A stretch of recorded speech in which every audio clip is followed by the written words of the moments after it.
This episode of Tales of True Crime contains adult language and graphic subject matter. Listener discretion is advised.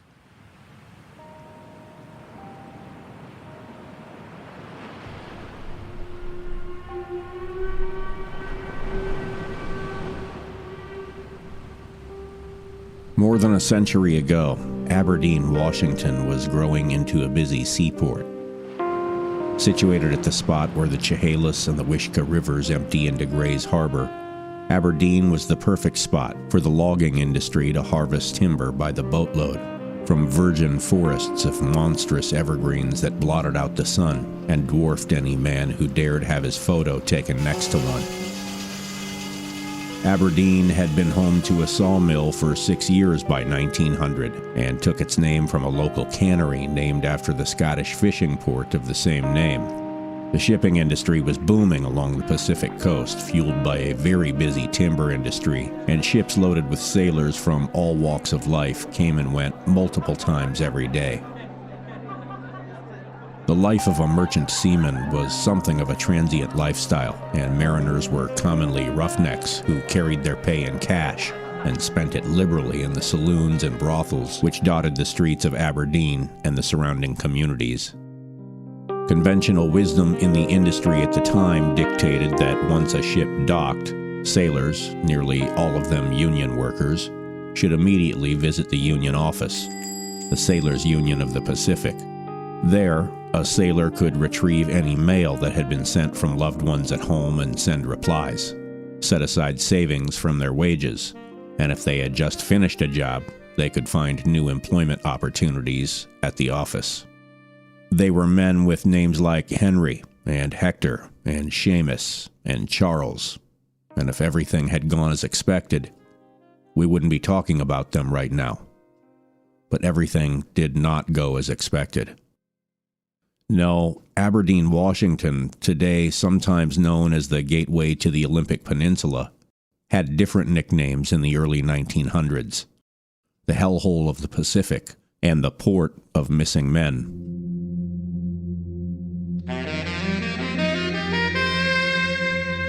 This is the Tales of True Crime podcast. For best listening experience, turn up the volume. Men had been disappearing in Aberdeen in ever-increasing numbers by 1910, and the local authorities were discovering a large number of floaters in the Wishkah.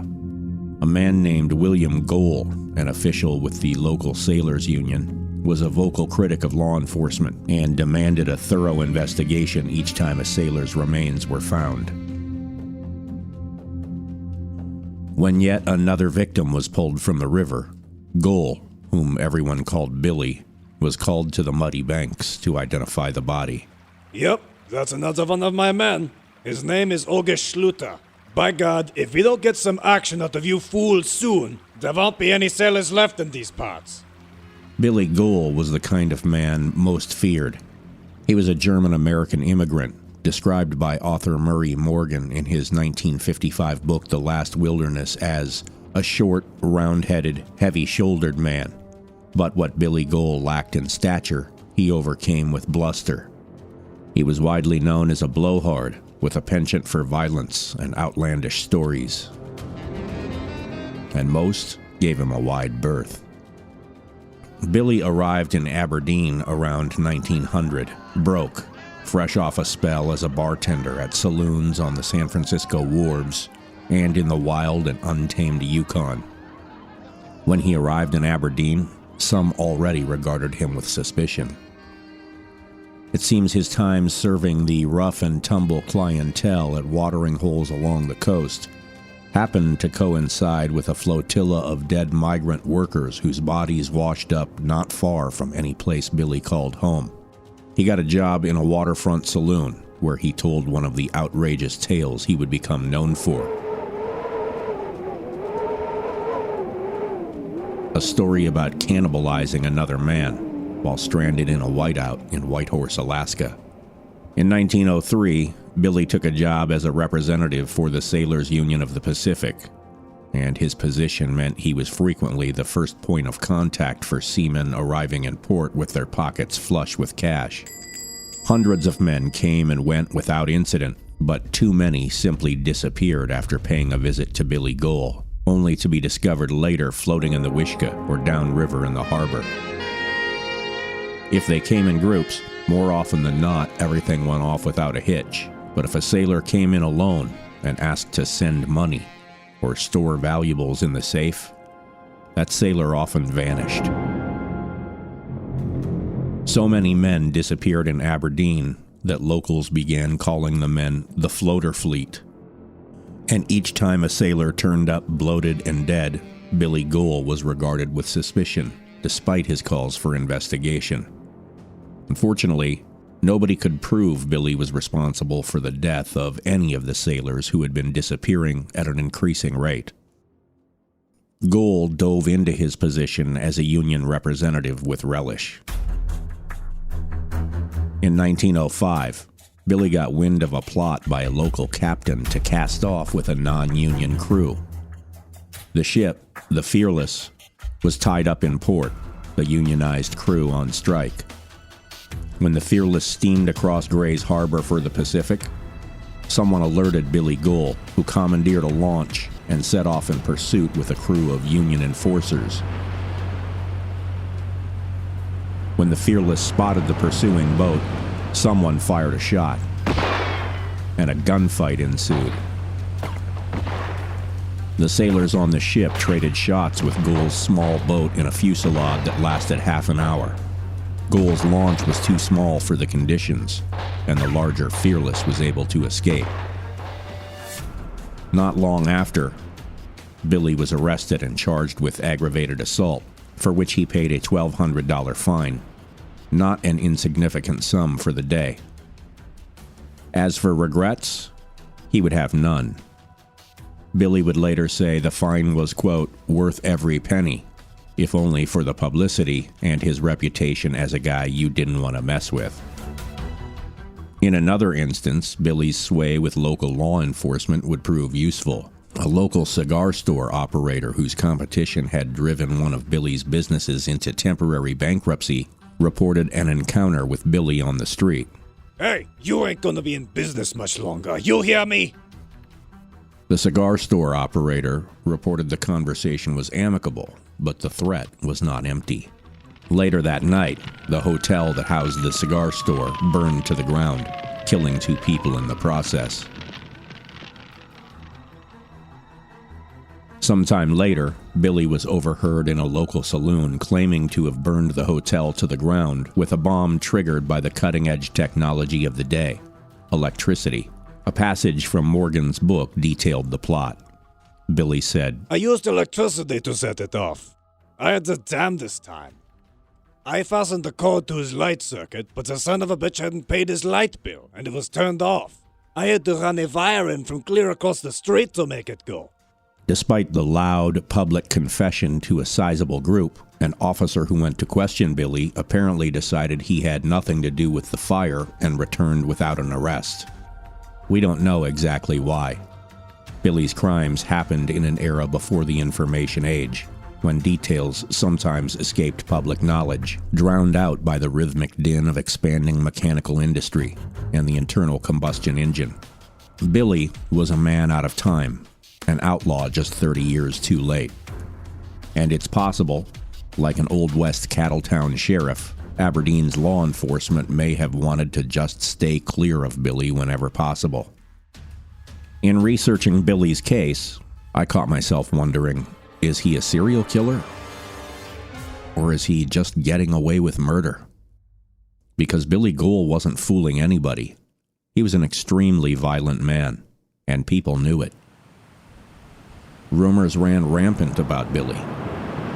41 men had disappeared in 2 years, vanished into the majestic wilderness of the Pacific Northwest, discovered later, dead and bloated in the water. Residents accused Billy of having a trapdoor in the floor of the Union Hall with a chute to the Wishka River, where he could quickly dispose of sailors after he had relieved them of their valuables.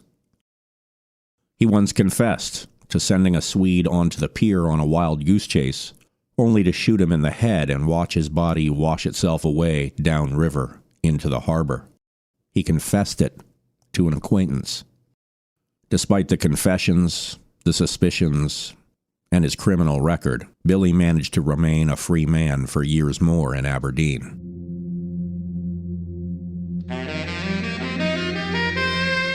In 1910, it would all come crashing down on Billy Ghoul, and the collapse would begin back where we started, with Billy on the banks of the Wishka demanding an investigation upon the discovery of another of his sailors. Yep, that's another one of my men.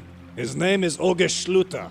By God, if we don't get some action out of you fools soon, there won't be any sailors left in these parts. Billy likely thought himself clever, that he was making himself look innocent by demanding an investigation. But it backfired. Big time. August Schluter was not the name of the dead man on the riverbank. Police discovered the corpse was a man named Fred Nielsen, and the watch he carried in his pocket was easily traced to a master watchmaker in Hamburg who had the pride to engrave his name on all the major pieces of his watches. August Schluter. From the facts we know, we can presume what happened. When Fred Nielsen arrived in port, Billy was there to greet him. Fred arrived at the Union Hall alone, unfortunately, and Billy saw his chance to strike. He drew his pistol and shot the man in the head. He rifled the man's pockets for valuables and found a finely made watch. His first instinct was to keep it, but upon noticing the name August Schluter engraved on the watch, Billy had a thought. If they find this man's body, and I'm found in possession of a watch with his name engraved on it, they'll know I killed him. Instead, Billy put the watch back in the man's pocket and dragged him to the trapdoor in the floor and dropped him down a chute which led to the Wishka River. It never occurred to him that the engraving was the watchmaker's name, not the victim.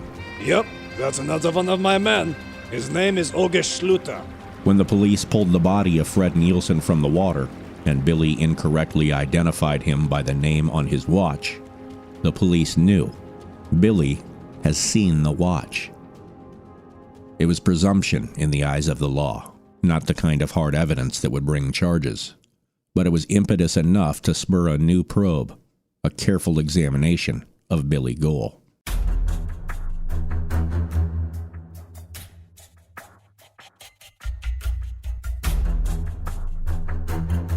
The charges that would finally stick to Billy Ghoul stemmed from an investigation about a petty theft.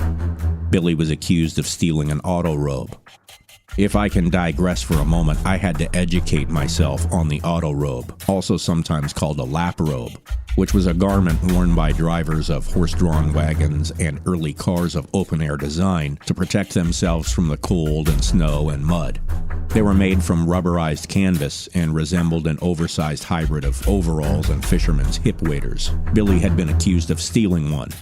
He was arrested and charged, but turned loose when his friend Charles Hatberg, a cattle rustler along the Chehalis River, provided him an alibi. They were dishonest men, partners in more than one illegal scheme. And if they had both been run-of-the-mill crooks, perhaps that's where it would have ended.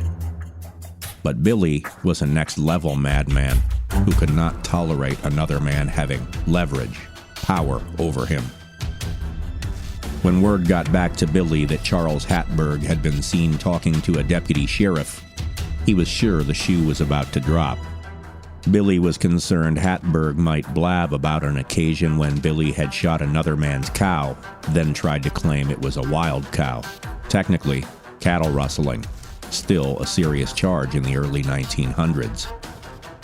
When police later asked around, they were told Billy had been overheard at the local pub vowing to silence Hatberg.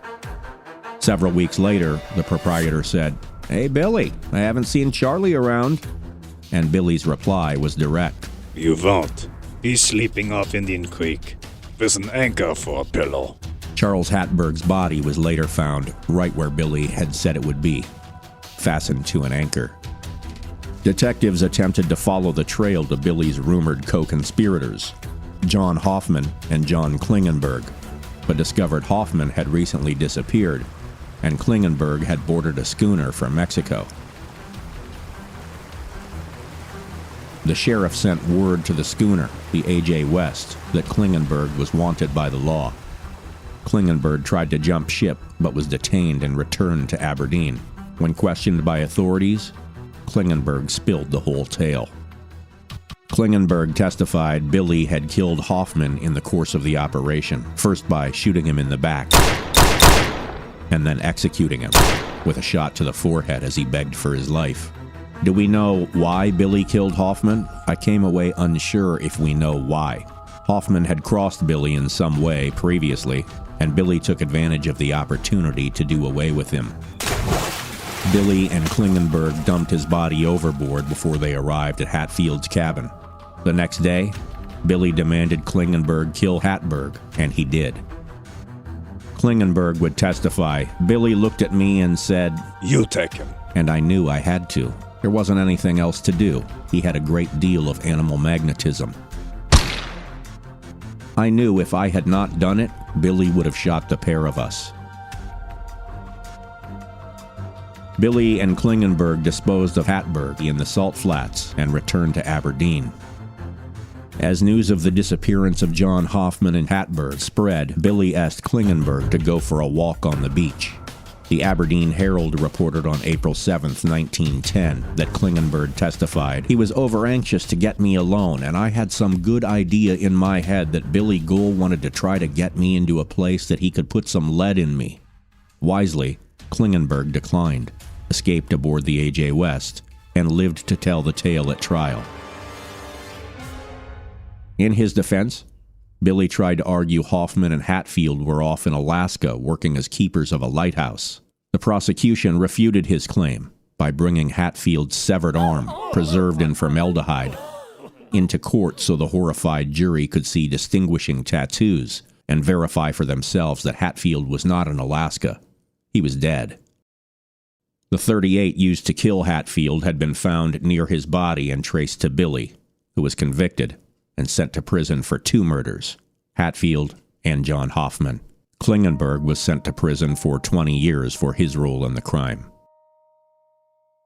Billy spent several years in state prison and was later transferred to Eastern State Hospital near Spokane.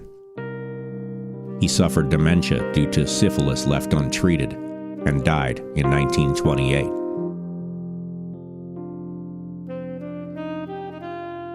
Nobody knows for certain how many people Billy Ghoul killed.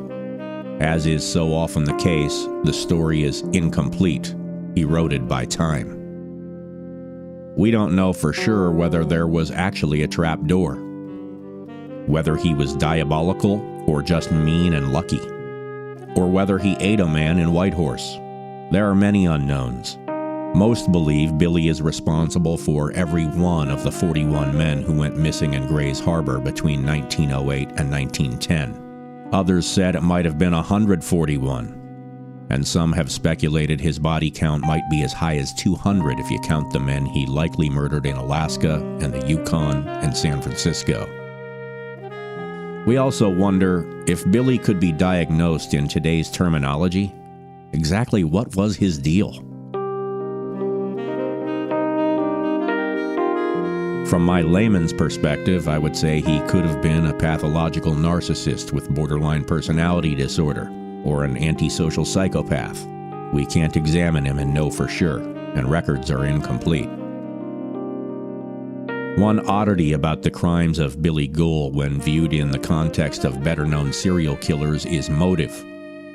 So often there's a sick sexual component behind the motivation to kill again and again. A compulsion to play out a fantasy time after time, or a complex need to exert power and dominance over another person. But as far as one can tell, the only motive Billy Ghoul ever had was that motive old as time: greed. Ecclesiastes 5:10 says, "Whoever loves money never has enough."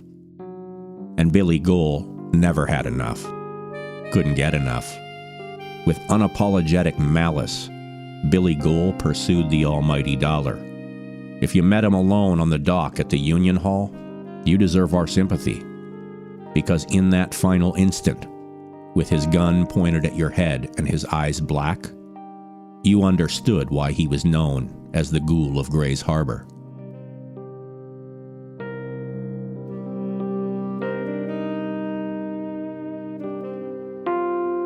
If you enjoy this podcast, please subscribe and review on Apple Podcasts or wherever you get your podcasts. Tales of True Crime is written and produced by Troy Larson for Midwest Radio of Fargo-Moorhead. Voice of Billy Ghoul by John B.C. For Tales of True Crime on video, follow Midwest Radio of Fargo-Moorhead on YouTube. And don't forget to subscribe. For credits, sources, and some occasional cat pictures, follow me on Twitter at True Crime Troy. Hitman, Night on the Docks, and Mystery Sax by Kevin MacLeod in Compotech.com. Creative Commons license via filmmusic.io. And thanks for listening.